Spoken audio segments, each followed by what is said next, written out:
Hallo, hier ist mal wieder euer Bröckchen. Dieses Video wird vielleicht ein bisschen ernster und länger als sonst, auch ein Stück weit persönlicher, weil ich über mich reden werde und euch genau erklären werde, warum ich jetzt so lange Zeit weg war und warum generell öfters mal lange Pausen entstehen oder ich Projekte ankündige, die ich dann doch nicht veröffentliche oder fertig bekomme. Das Bild ist sozusagen eher ein Versuch, das halbwegs darzustellen. Ich wollte, dass ihr was Schönes visuell habt. Ich wollte ungern selbst vor die Kamera treten, dabei. Und da ihr hauptsächlich wegen meiner Bilder hier seid, dachte ich mir, ich mache extra einen Speedpaint von etwas, was einfach thematisch passt. Ich warne also mal gleich vor, es geht in dem Video viel um klinische Depressionen, um generell chronische Krankheiten und ja. Ich habe schon seit einer Weile die Diagnose, dass ich klinische Depressionen habe.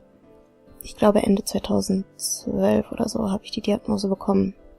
Ich habe mich auch direkt in Behandlung dann begeben, gehe regelmäßig zu einem Psychiater und nehme auch Medikamente.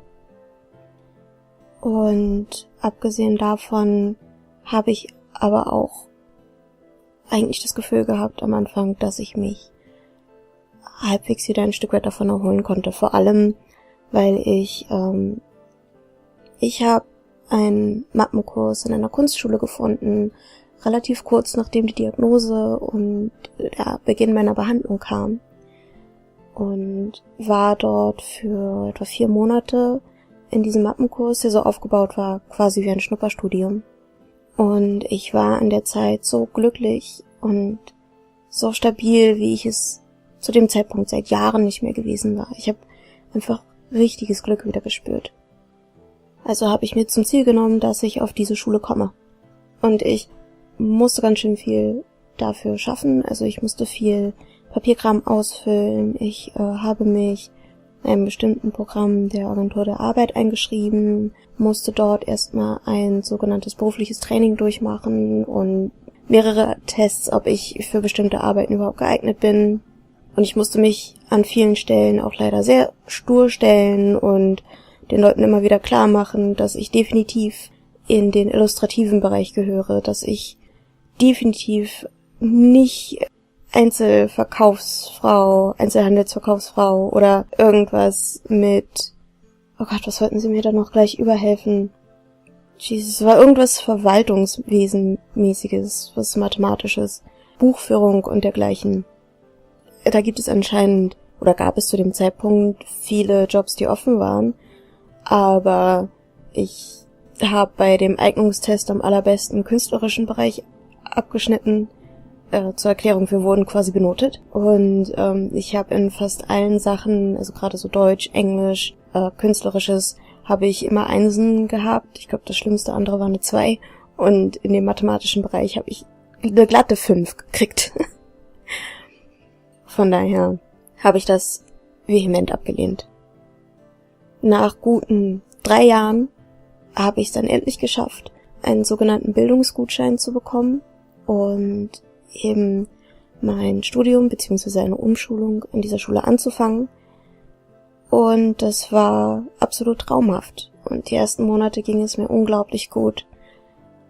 Einfach auch, weil ich kann es ganz schwer beschreiben, aber bis zu dem Zeitpunkt hatte ich hatte noch nie die Erfahrung gemacht, Freunde in meiner eigenen Schulklasse zu haben. Also ich hatte gerade in der Grundschule viele liebe Freunde, die in anderen Klassen waren, auch meine beste Freundin.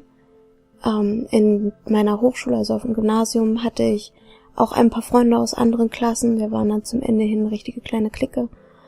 Aber meine Erfahrung mit zur Schule gehen war halt normalerweise, dass ich morgens zur Tür reinkomme, häufig zu spät, und mich alle im Raum so ein bisschen, ich will nicht sagen verächtlich, aber schon so ein kleines bisschen anstarren. Ich wurde auch viel gemobbt, gerade in der Grundschule. Und ich war halt immer so ein bisschen Außenseiter. Also ja, im Gymnasium ging es halbwegs.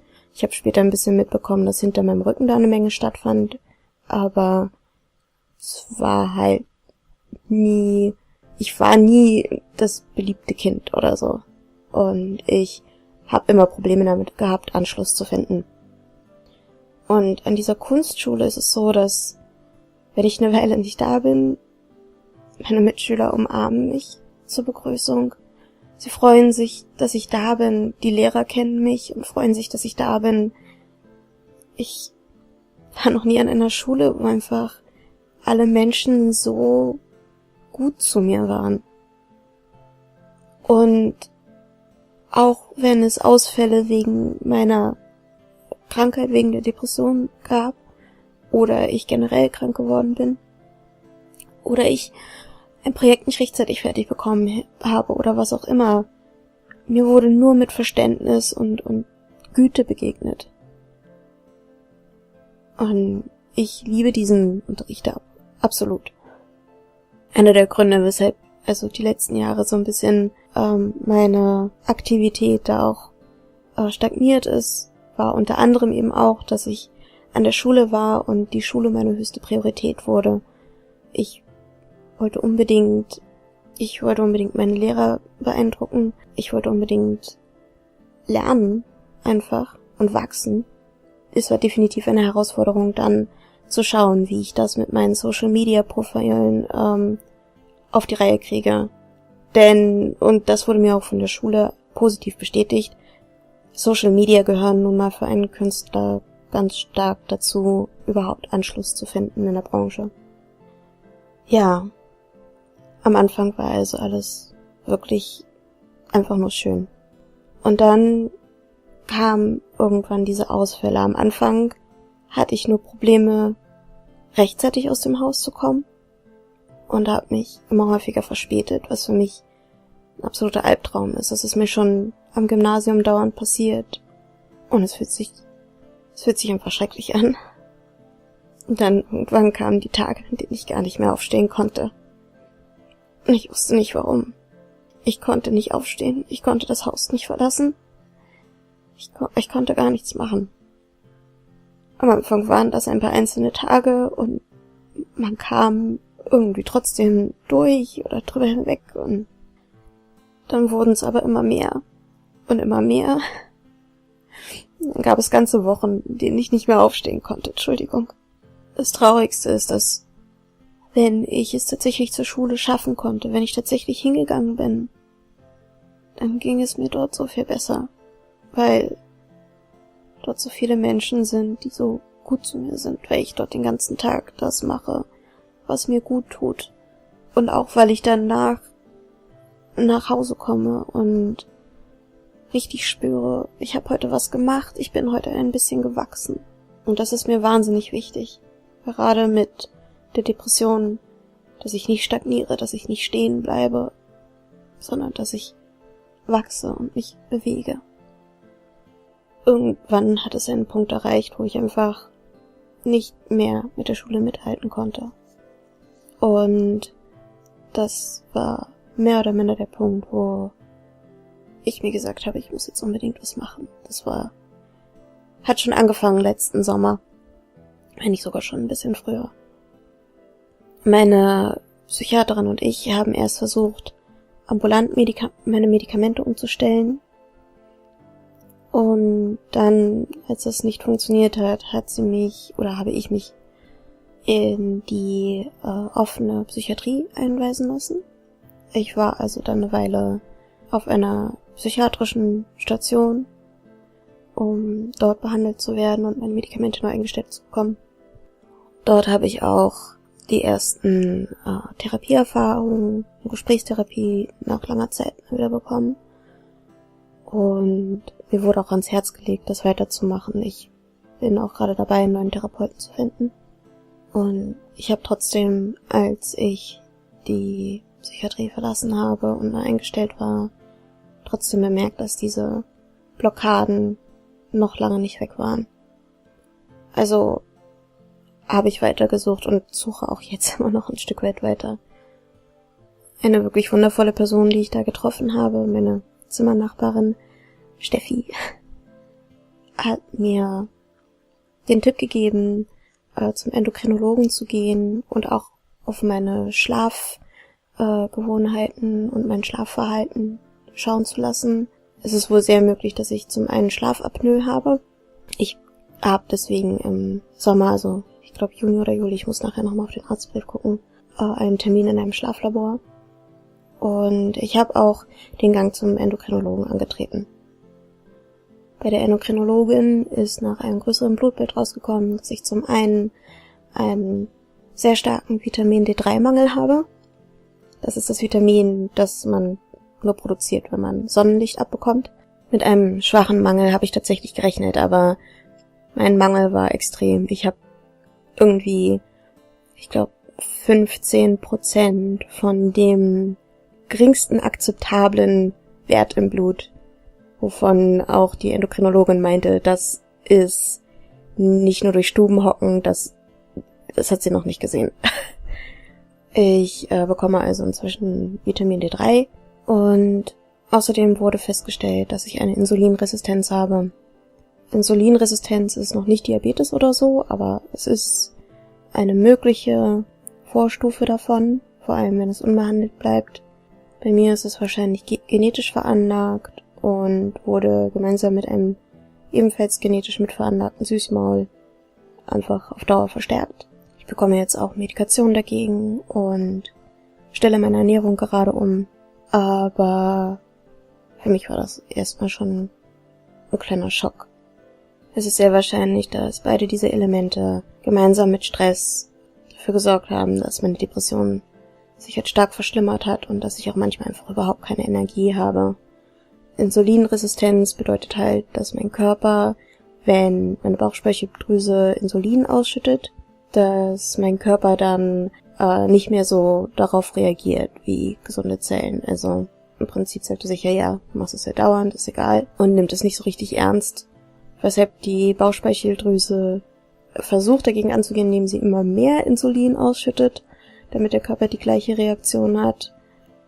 Und auf Dauer kann das halt die Drüse so stark belasten, dass sie dann irgendwann nicht mehr funktioniert. Und der Punkt, wo sie dann nicht mehr in der Lage ist, Insulin zu produzieren oder noch zu wenig produziert, das ist dann der Punkt, an dem ein Mensch Diabetes kriegt.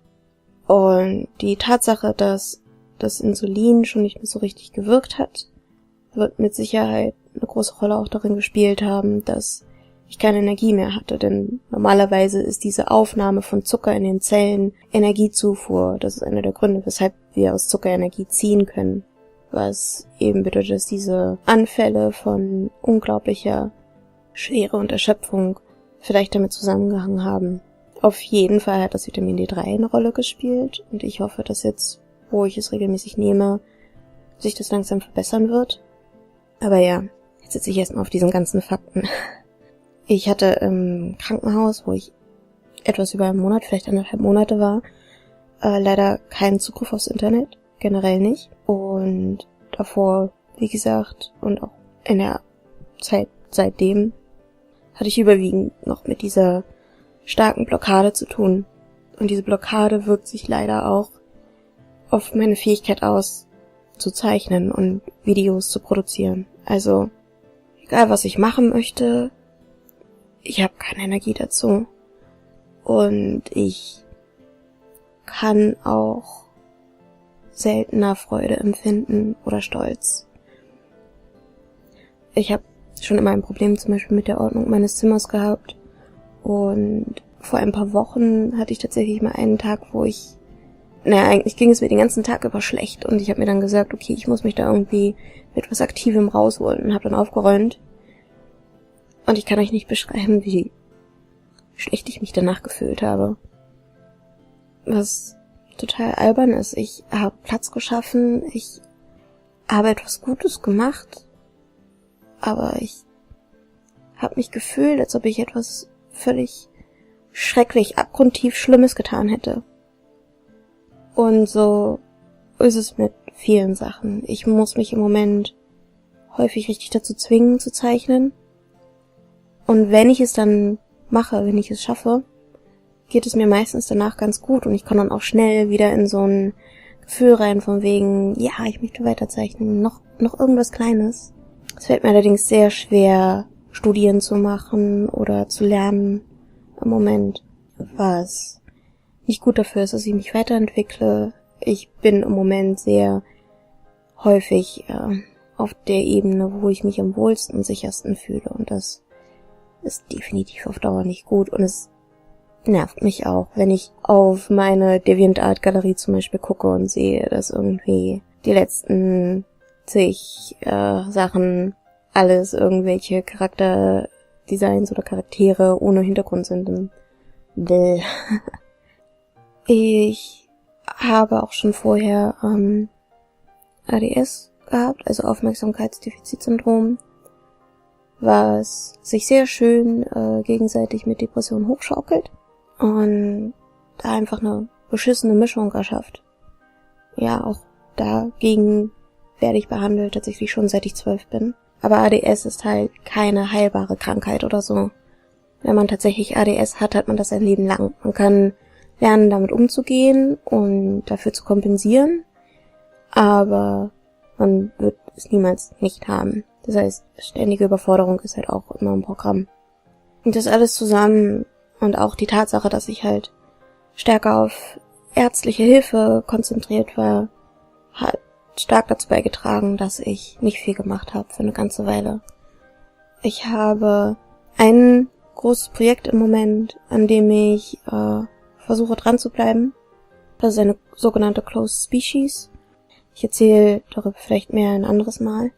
Aber ich versuche im Moment, mich aus so vielen Projekten wie möglich noch halbwegs rauszuhalten, weil ich bin ein sehr begeisterungsfähiger Mensch. Und ich bin halt auch ein Mensch, der viele Ideen hat und gerne viele Dinge machen möchte. Und ich neige dazu, auch alles so gut wie möglich machen zu wollen. Und ich bin zugegebenermaßen auch jemand, der sehr gerne die volle Kontrolle über Projekte hat, in denen ich involviert bin. Das heißt, ich habe schon immer leider die Tendenz gehabt, mich mit Projekten ein bisschen zu überladen, wenn mein Normalpensum schon ziemlich hoch ist. Also, wenn ihr mal in meine Beschreibung guckt, seht ihr, wie viele Social-Media-Profile ich habe. Nicht alle von denen sind up-to-date und ich versuche aber die meisten up-to-date zu halten. Ja, ich versuche im Moment auch so ein bisschen runterzuschrauben, aber ich will auch schauen, dass ich Stück für Stück wieder in Sachen reinkomme, dass ich vielleicht einfach zum Beispiel öfter daran denke, die Aufnahme anzuschalten, wenn ich was zeichne, damit ich dann ein Video draus machen kann. Kleinen Speedpaint für euch. Ich weiß nicht, wann ich mit den Tutorials weitermachen möchte. Ich will eigentlich ganz gerne ein paar Videos haben, in denen ich einfach nur über mich und Künstlerleben und Meinungen rede, denn das fällt mir im Moment leichter. Mein Selbstbewusstsein ist im Moment leider auch einfach im Keller. Oder meistens zumindest. Daher ist das im Moment leider auch ein bisschen schwierig man braucht ein bisschen Selbstbewusstsein, um anderen Leuten was beibringen zu wollen. Man muss ein kleines bisschen hinter dem stehen, was man sagt. Und das tue ich im Moment nicht so sehr. Ich wünschte, es wäre anders. Eigentlich wären meine Pläne für dieses Jahr gewesen, dass ich auf dem Anime-Fest wieder erscheine, dass ich dort Sachen verkaufe und auch ein eigenes Panel halte. Das habe ich dann alles gecancelt. Also ich gehe mal noch zum Anime-Fest, weil ich dort meine Freundin treffen kann. Aber ich werde keinen Stand dort haben. Ich werde kein Panel veranstalten dieses Jahr. Und auch die meisten anderen größeren Pläne, die ich für dieses Jahr hatte, sind einfach erstmal auf Eis gelegt. Oder generell größere Pläne. Weil meine Kreativität zum Teil nicht da ist und weil auch kaum Durchhaltevermögen da ist.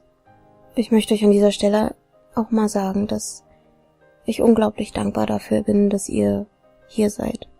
Dass so viele von euch immer noch meine Abonnenten sind und ich teilweise immer noch Kommentare auf Videos bekomme, die ich schon vor einer ganzen Weile gemacht habe.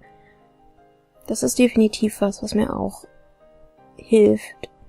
Also klar, die Leute sagen immer, mach es nicht für die Aufmerksamkeit und stimmt auch, man macht sich damit ziemlich fertig, merke ich mir selber. Aber ich kann da nun mal nicht aus meiner Haut. Ich bin ein sehr liebesbedürftiger Mensch und Ich mag es schon häufig, positive Aufmerksamkeit zu bekommen. Und dementsprechend ist jeder Kommentar natürlich schön. Und vor allem bin ich unglaublich dankbar dafür, dass selbst wenn ich so lange Zeit nichts produziere, trotzdem immer wieder Leute da sind. Diese ganze Sache ist auch einer der Gründe, weshalb ich jetzt schon so lange kein Video für Matt Lee mehr gezeichnet habe, was ich unbedingt wieder aufnehmen möchte. Also, ich arbeite super gerne mit Matt zusammen. Er ist einfach ein super lieber, freundlicher Mensch und ich fühle mich wahnsinnig wohl mit ihm und ich habe die Arbeit da auch super, super gerne, einfach weil die Geschichten sind spannend und dann Bilder dazu zeichnen zu können, ist halt genau das, was ich beruflich vorhatte, also eine richtige illustrative Aufgabe. Aber ich habe leider das Gefühl, dass ich das noch für eine ganze Weile nicht kann. Ich muss jetzt schauen, ob die Medikamente anschlagen, ob Dinge besser werden, wenn die Insulinresistenz hoffentlich abklingt, wenn das Vitamin D3 richtig anfängt zu wirken. Von dem her, was ich erfahren habe, dauert es in etwa einen Monat, bis es normalerweise anfängt. Und bei mir war wohl ganz schön viel noch aufzufüllen, was die Lagerung meines Körpers angeht. Ich muss im Moment auch stark daran arbeiten, meine Ernährung umzustellen und abzunehmen. Nicht aus Schönheitsgründen, sondern weil Insulinresistenz halt auch dadurch positiv beeinflusst werden kann, dass man Gewicht verliert. Fettzellen sind halt leider etwas, was Insulinresistenz verstärkt.